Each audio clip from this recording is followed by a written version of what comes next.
Hello and welcome दोस्तों, स्वागत है आपका आज की एक और नई वीडियो में। तो आज की इस वीडियो में मैं आपका एक्सप्लेन करने वाला हूं एनिमी सीरीज अ गैदरर एडवेंचरर इन इसेकाई एपिसोड 9 के बारे में। तो चलिए करते हैं वीडियो को स्टार्ट। अगर आप चैनल पर नए हो तो जल्दी इस चैनल को सब्सक्राइब कर लो। एपिसोड की स्टार्टिंग होती है जहां पर हम देखते हैं ताकेरू को, जो कि ब्लैक स्मिथ के पास जाता है एंड उससे कहता है कि तुमने मुझे जो सीजर के लिए बोला था, क्या तुम मुझे अब वो बना के दोगे। तभी हम देखते हैं कि वो ब्लैक स्मिथ ताकेरू से कहता है कि तुमने मुझे जो ऑर्स दिए थे उससे मैंने काफ़ी कमाल की तलवार बनाई और उसके लिए मुझे काफ़ी सारा रिवॉर्ड भी मिला है। एंड वो ताकेरू से कहता है कि मैं तुम्हें एक ऐसी सीजर बना के दूंगा जो शायद तुमने पहले कभी नहीं देखी होगी।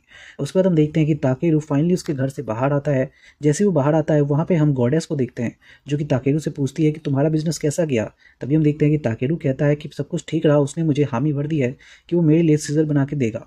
उसके बाद हम देखते हैं कि जो ताकेरू होता है वो बताता है कि जब मैं पिछले वाले मिशन पे गया था तो मुझे ये गॉडेस मिली थी एंड हमें पता चलता है कि उसने उस गॉडेस का नाम रखा है वार्पी। उसके बाद हम देखते हैं कि जो गॉडेस होती है वो ताकेरू से कहती है कि ताकेरू, मुझे लगता है कि अगर तुम चाहो तो मैं तुम्हारे लिए उस आदमी को थोड़ा सा चाबुक से पीटूंगी, इससे जिससे वो तुम्हारे लिए जल्दी काम करेगा। बट हम देखते हैं कि ताकेरू कहता है कि ऐसे करने की कोई ज़रूरत नहीं है, जब तक बॉस मेरे लिए अच्छे से काम करेंगे मुझे कोई फ़र्क नहीं पड़ता है। तभी अचानक से हम देखते हैं कि उसकी ये बात सुनकर जो गॉडेस होती है वो कहती है कि अगर ऐसी बात है तो अब हमें यहाँ से पास के स्टॉल पे जाना चाहिए, क्योंकि वहाँ पे मुझे कुछ सामान खरीदना है, जैसे कि सोया सॉस और पोटैटो। बट हम देखते हैं कि ताकेरू अपने दिमाग में सोचता है कि मेरे पास एक गॉडेस है, क्या ये मेरे लिए ठीक रहेगा।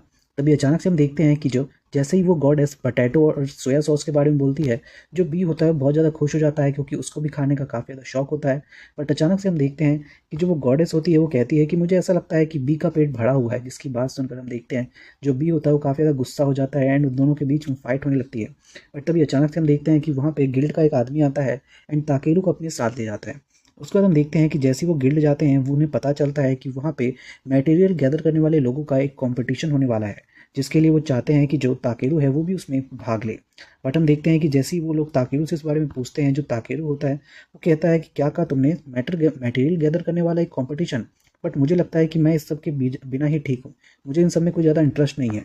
बट तभी हम देखते हैं कि जो वो गिल्ड के लोग होते हैं वो कहते हैं कि वेल, मुझे लगता है कि आपके लिए कोई चाहता है कि आप इस कंपटीशन में भाग लें।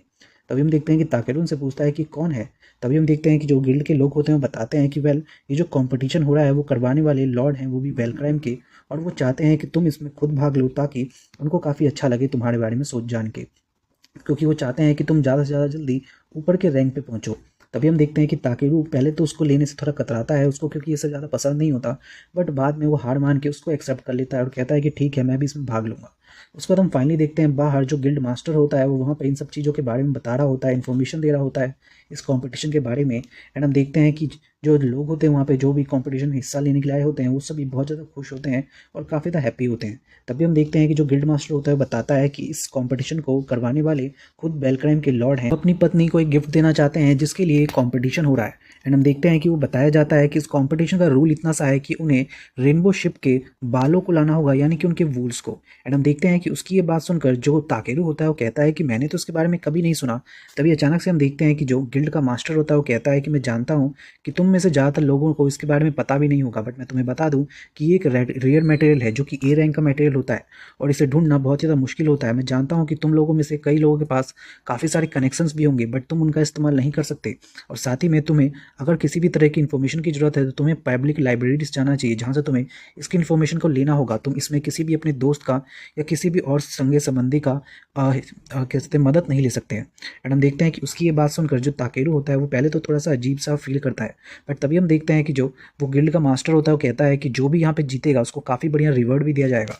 उसके बाद हम देखते हैं कि जो क्लेस्टोन होता है वो फाइनली ताकेरू से कहता है कि ताकेरू, इसका मतलब है कि हमारी टीम तुम्हारी मदद नहीं कर पाएगी। एंड हम देखते हैं कि उसकी ये बात सुनकर जो ताकेरू होता है कहता है कि वेल कोई नहीं, मैं फिर भी इसको कर लूँगा, कम से कम मुझे ये जान के तो अच्छा लगा कि इसमें मैजिक की कोई पाबंदी नहीं है, कम से कम मैं अपना मैजिक तो इस्तेमाल कर सकता हूँ। तभी हम देखते हैं कि जो क्लेस्टोन होता है वो उससे पूछता है कि अच्छा ताकेरू, एक बात बताओ, अगर तुम अपनी गेट मैजिक का इस्तेमाल करोगे तो तुम तो बहुत ही ईजी आसानी से इसको पूरा कर लोगे।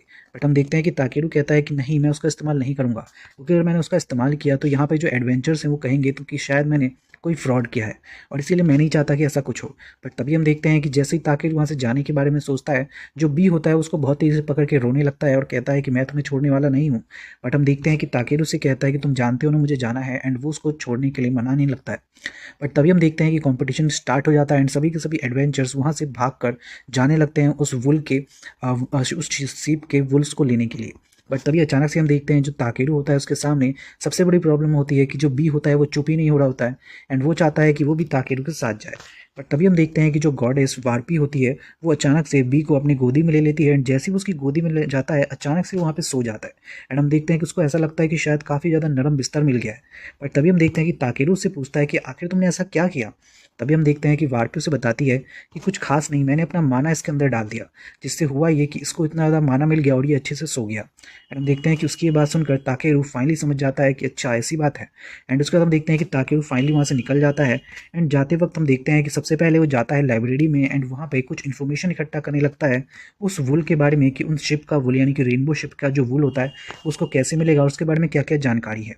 एंड हम देखते हैं कि वो काफ़ी सारी जानकारी लेता है कि कैसे कैसे इन सब वुल की जो वुल्स होते हैं काफ़ी रेयर्स होते हैं और ये जो वुल है ये कहाँ मिलता है, इसका हैबिटेट कहाँ पे है। एंड ये सारी जानकारी लेने के बाद हम देखते हैं कि जो ताकेरू होता है वो अपने मैजिक का इस्तेमाल करके बहुत ही तेज़ी से भागते हुए उस जगह की ओर जाने लगता है। रास्ते में जाते हुए हम देखते हैं कि वो सोचता है कि ये काफ़ी दिनों बाद है जब मैं पहली बार अकेला फिर से काम कर रहा हूँ। एंड हम देखते हैं कि वहीं दूसरी ओर वो सोचने लगता है कि पता नहीं वो लोग घर पे क्या कर रहे होंगे, जैसे कि बी और वार्पी और साथ ही में क्लेस्टोन। वहीं हम देखते हैं कि घर का में सीन दिखाया जाता है जहाँ पर जो बी होता है वो काफ़ी ज़्यादा रो रहा होता है बट साथ ही में खाना भी खा रहा होता है। तभी हम देखते हैं कि जो वार्पी होती है वो उससे पूछती है कि आखिर तुम इतना ज़्यादा क्यों रो रहे हो उस आदमी के लिए जिसके पास एक काफ़ी कमाल की पावर है और साथ ही में डिवाइन प्रोटेक्शन भी। बट हम देखते हैं कि वो काफ़ी ज़्यादा रो रहा होता है। तभी अचानक से जो वार्पी होती है वो कहती है कि तुम्हें पता है मैं उससे भी ज़्यादा तेज़ भाग सकती हूँ बट मैं अभी फिलहाल तुम्हें दिखा नहीं सकती, बट अगर तुम चाहो तो मैं तुम्हें दिखा दूंगी बाहर चल के। एंड हम देखते हैं कि उन दोनों के बीच में थोड़ी सी फाइट होने लगती है। तभी अचानक से जो क्लेस्टोन होता है वो दोनों की थोड़ी थोड़ी तारीफ करता है, जैसे कि जो गॉडेस को कहता है कि हाँ मुझे पता है कि आप सच से तेज भाग सकती हैं और साथ ही में वो बी को कहता है कि बी मैं जानता हूँ कि तुमसे अच्छा कोई भी डांस नहीं कर सकता है। एंड हम देखते हैं कि उसके बाद वो दोनों शांत हो जाते हैं एंड ईजिली आराम से बैठ के खाना खाने लगते हैं। एंड हम देखते हैं कि जो क्लेस्टोन होता है वो बताता है कि मुझे ताकेरू ने ये बात पहले ही बता दी थी कि अगर ये दोनों थोड़ा भी लड़ाई करने की कोशिश करे तो तुम इसकी थोड़ी इन दोनों की थोड़ी थोड़ी तारीफ कर देना जिससे ये दोनों शांत हो जाएंगे। बट वो कहता है कि प्लीज़ ताकेरू जल्दी आ जाओ, मैं इन्हें और ज़्यादा नहीं संभाल सकता। तभी अचानक से हम देखते हैं ताकेरू को जो कि रात को बैठ के आराम से मजे में खाना खा रहा होता है एंड उसके बाद वो सुबह होते ही फिर से अचानक से निकलता है अपने कंपटीशन की तरफ। एंड हम देखते हैं कि वो भागते हुए फाइनली उस जगह पहुंच जाता है जहाँ पे वो वुल्स होते हैं। एंड वो जो वुल्स होते हैं वो जैसे ही उनको स्कैन करता है उसे पता चलता है कि उनके जो वुल्स हैं वो डी रैंक्स के हैं। एंड उसके बाद हम देखते हैं कि ताकेरू सोचता है कि मुझे याद है बुक के हिसाब से ये लोग काफ़ी ज़्यादा तेज भागते हैं तो इनको पकड़ना काफ़ी ज़्यादा मुश्किल होगा, आखिर अब मैं क्या करूं। तभी अचानक से हम देखते हैं कि ताकेरू एक बहुत तेज़ी से उन्हीं शीप की आवाज़ में चिल्लाता है। एंड हम देखते हैं कि जैसे ही वो चिल्लाता है वो सभी शीप उसकी आवाज़ सुन के उसकी तरफ खींची हुई चली जाती है। एंड हम देखते हैं कि ऐसा लगता है कि ताकेरू को उनकी भाषा आती है। तभी ताकेरू उनसे कहता है कि मैं चाहता हूँ कि तुम लोग मेरी थोड़ी मदद करो और मुझे अपना थोड़ा थोड़ा वूल दो। हम देखते हैं कि जैसे ही ताकेरू ये सब पूछता है उनसे बहुत ही प्यार से, उन सबको इतना ज़्यादा अच्छा लगता है कि वो ताकेरू के पास जाके लेट जाते हैं और उसको खुद ही अपना वूल देने लगते हैं। एंड हम देखते हैं कि ताकेरू को काफ़ी ज़्यादा पसंद आता है वो। एंड हम देखते हैं कि फाइनली ताकेरू उन सभी में से थोड़ा थोड़ा वूल लेने लगता है। एंड वहीं दूसरी ओर हम देखते हैं कि जैसे ही थोड़ी देर होता है वो सभी का वूल लेके वहाँ से निकल जाता है वापस कॉम्पिटिशन की तरफ। एंड हम देखते हैं कि वहाँ से घर जा रहा होता है बट रास्ते में सोच रहा होता है कि वेल जितना मुझे वूल चाहिए था मुझे उससे कुछ ज़्यादा ही वूल मिल गया है। बट रास्ते में उसे जाते हुए एक अचानक से एक बहुत ज़्यादा बड़ा ड्रैगन दिखता है, जिसे देख कर जो ताकेरू होता है वो कहता है कि मैंने पहले कभी भी इस तरीके का इतना बड़ा ड्रैगन उड़ते हुए आसमान में नहीं देखा था। और वो सोचता है कि क्या कभी बी भी इतना ही बड़ा हो जाएगा। उसके बाद हम देखते हैं जो ताकेरू होता है वो वहाँ से सीधा निकलता है गिल्ड के लिए। देखते हैं हम जैसे ही वो घर पहुँचता है वहाँ पर पहुँचते ही जो बी होता है वो सबसे पहले ताकेरू के गले लगे रोने लगता है। बट हम देखते हैं कि ताकेरू उसे चुप करवाता है। उसके बाद हम देखते हैं कि जो गिल्ड का मास्टर होता है वो अनाउंस करता है कि सबसे पहले यहाँ पे पहुँचने वाला हमारा भाई ताकेरू है और वही यहाँ का कंपटीशन जीता है। एंड उसके बाद हम देखते हैं कि जो वो गिल्ड के लोग होते हैं वो ताकेरू को अपने गिल्ड में बुलाते हैं। एंड हम देखते हैं कि वो उसको एक अजीब से रैंक के बारे में बताते हैं जो कि होता है FB रैंक। एंड हमें पता चलता है कि वो लोग ताकेरू को एक ऑफिशियल रैंक देना चाहते हैं जो कि होता है FB, और अब वो जब भी चाहे तो वो इनमें से किसी भी रैंक की क्वेस्ट को ले सकता है। एंड हम देखते हैं कि ताकेरू पूछता है कि क्या मैं इसकी वजह से किसी भी रैंक की क्वेस्ट को ले सकता हूँ, चाहे वो F रैंक हो या कोई सा भी। तभी हम देखते हैं कि जो गिल्ड का मास्टर होता है वो कहता है कि वेल हाँ तुम सारे के सारे रैंक्स के अब ले सकते हो क्विट्स को, वो भी इस F से लेके B रैंक तक के। एंड हम देखते हैं कि ये बात सुन के ताकेरू काफ़ी ज़्यादा खुश होता है। बट तभी हम देखते हैं कि जो गिल्ड मास्टर होते हैं वो उससे कहते हैं कि बट तुम्हें मैं एक बात और बता दूं कि तुम जो भी प्रोडक्ट डिलीवर करोगे उसकी जो क्वालिटी होगी उसके हिसाब से ही तुम्हें पेमेंट मिलेगा।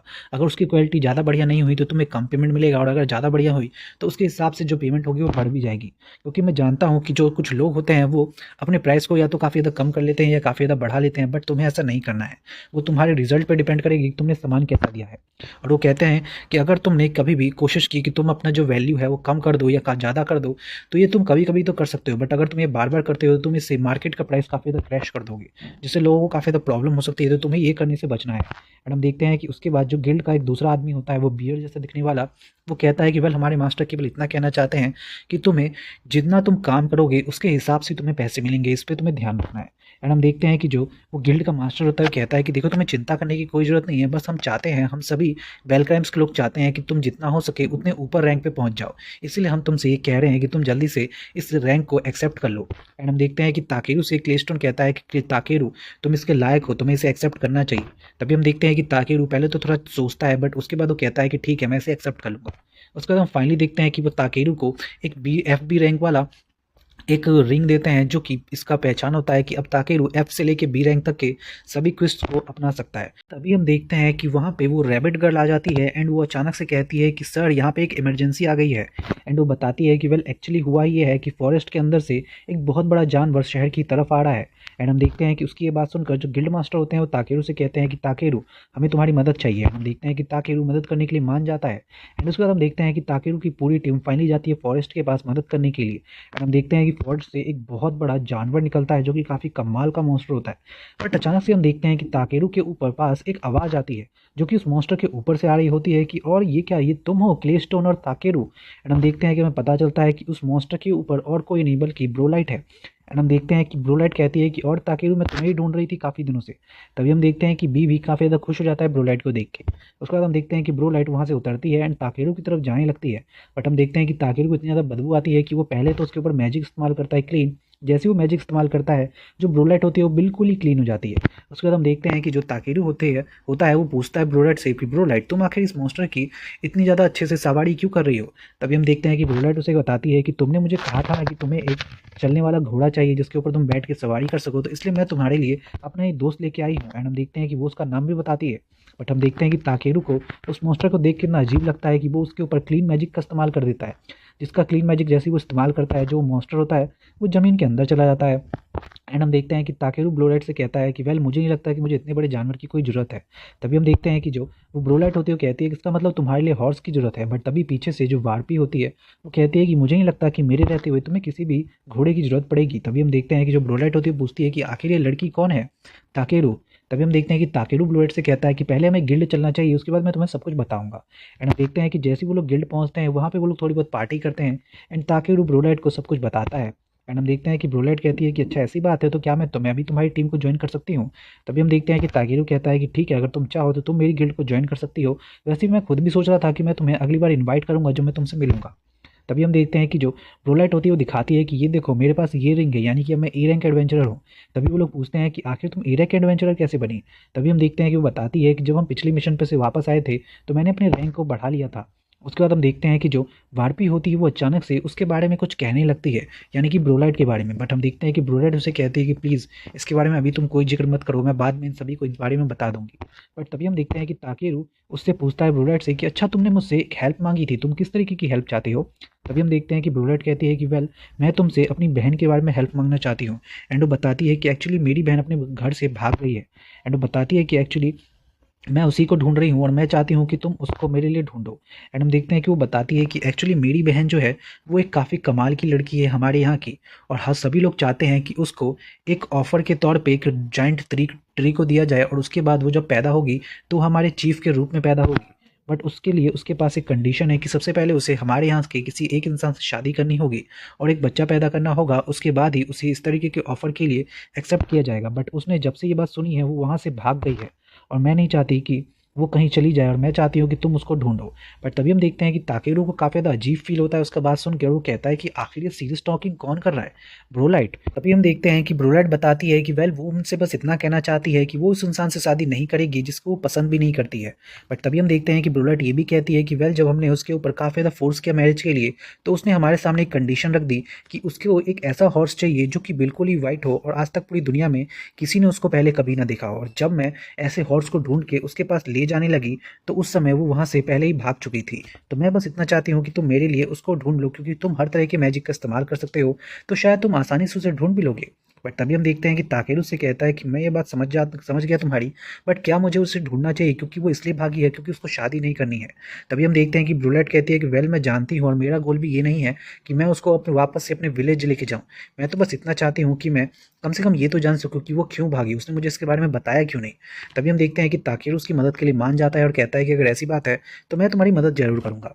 एंड उसके बाद हम देखते हैं कि वो क्रेस्टोन से पूछता है कि क्रे क्या तुम भी हमारे साथ चलोगे।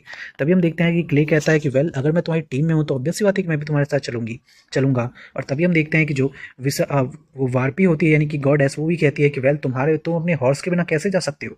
एंड उसके बाद हम देखते हैं कि ताकेरू कहता है कि अगर ऐसी बात है तो चलो फिर हमें चलना है अब एल्फ के किंगडम। एंड हम देखते हैं कि वहाँ से एल्फ के किंगडम के लिए जाने के लिए तैयार हो जाते हैं। रास्ते में जाते हुए ताकेरू पूछता है कि अच्छा एक बात बताओ ब्रोलाइट, अब हमें कहाँ जाना है ताकि हम एल्फ के किंगडम में पहुंचेंगे। तभी ब्रोलाइट कहती है कि कुछ खास नहीं, हमें एक ऐसे जंगल के पास जाना होगा जो कि थोड़ा अच्छा हो ताकि मैं वहां से एक रास्ता निकाल सकूं और वापस अपने किंगडम में जा सकूं। बट मैं इसके बारे में तुम्हें नहीं बता सकती क्योंकि तुम एक एल्फ नहीं हो। एंड उसके बाद हम देखते हैं कि फाइनली ताकेरू कहता है कि क्या ये गेट की तरह कोई मैजिक है। बट अचानक से हम देखते हैं कि जो वो गॉडेस होती है वो कहती है कि अगर ऐसी बात है और तुम्हें फॉरेस्ट के अंदर जाना है तो तुम्हें मेरी जरूरत पड़ेगी। एंड हम देखते हैं कि जो वो गॉडेस होती है वो वापस से एक हॉर्स में बदल जाती है एंड उन सभी को अपनी पीठ पर बिठाकर बहुत तेजी से भागने लगती है। एंड फाइनली हम देखते हैं कि वो लोग जंगल में पहुंच जाते हैं। एंड जो ब्रोलाइट होती है वो अपने मैजिक का इस्तेमाल करके एक अजीब सा सर्कल ले आती है। एंड हम देखते हैं कि वो कहती है कि तुम सभी अपनी आंखें बंद कर लेना एंड जल्दी से यहाँ पे आओ और इसे छुओ। एंड हम देखते हैं कि जैसे ही ब्रोलाइट उसे छूती है वो अचानक से उस गोले के अंदर चली जाती है। तभी हम देखते हैं कि जैसे ही ताकेरू ये मैजिक देखता है वो कहता है कि ये किस तरीके का मैजिक है। बट तभी हम देखते हैं कि क्रेव से बताता है कि ये एल्फ्स का मैजिक है और हमें इसे फॉलो करना है जैसे कि उसने मुझे बताया था। एंड हम देखते हैं कि उसके बाद जो क्रे और साथ ही में जो बी होते हैं वो भी उसको फॉलो करते हैं एंड उस ब्लैक डॉट के अंदर चले जाते हैं। बट हम देखते हैं कि ताकेरू काफ़ी ज़्यादा डर रहा होता है। तभी अचानक से हम देखते हैं कि जो वार्पी होती है यानी कि गॉडेस, वो ताकेरू से कहती है कि ताकेरू प्लीज़ जरा ध्यान रखना ब्रोलाइट के ऊपर क्योंकि हो सकता है कि वो तुम कोई फूल बना रही हो। एंड वो कहती है कि वेल मैं जानती हूँ कि वो तुम्हें अपना ब्राइटेस्ट साइड दिखा रही है बट उसके पीछे एक डार्केस्ट साइड भी है जो कि तुम्हें देखना होगा। तभी हम देखते हैं कि ताकेरू सोचने लगता है कि ये क्या कह रही है, क्या ब्रोलाइट का कोई डार्केस्ट साइड है जो कि मुझे नहीं पता। तभी हम अचानक से देखते हैं कि जो ताकेरू के साथ जो वो क्या कहते हैं गॉडेस होती है वो भी उस ब्लैक होल के अंदर चली जाती है। एंड साथ में हम देखते हैं कि ताकेरू भी उसके अंदर चला जाता है। तभी हम देखते हैं कि जैसे ही ताकेरू एल्फ्स के किंगडम पहुंचता है वो देखता है कि वाह इतना कमाल की जगह ये। तभी हम अचानक से देखते हैं कि वहाँ पे जो ब्रोलाइट होते हैं वो कहते हैं कि ये क्या, हम इतनी देर से तुम्हें ढूंढ रहे हैं और तुम अब पहुंचे हो। बट तभी ताकेरू कहता है कि ये क्या कह रही है लोग, मैं तो अभी अभी यहाँ पे आया हूँ तुरंत ही। बट तभी अचानक से हम देखते हैं कि उनके ऊपर अचानक से तीर चलने लगते हैं। एंड हम देखते हैं कि ताकेरू अपने प्रोटेक्शन से बच जाता है। बट अचानक से हम देखते हैं कि जो ब्रोलाइट होती है वो कहती है कि ये तो मेरे यहाँ के तीर हैं। तभी अचानक से हम देखते हैं कि कुछ वहाँ पे एल्फ्स आते हैं और कहते हैं कि हमें नहीं पता था ब्रोलाइट कि तुम हमें धोखा दोगी और किसी बाहर वाले को यहाँ पे लेके आओगी। बट तभी हम देखते हैं कि ताकेरू भी ब्रोलाइट की तरफ देख रहा होता है और कह रहा होता है कि जैसा कि मुझे कहा गया कि ब्रोलाइट सच में किसी ब्रोलाइट के पास कोई डार्क साइड है जो कि मुझे नहीं पता। और हम देखते हैं कि यहीं पे एपिसोड खत्म हो जाता है। So thank you so much for watching this video.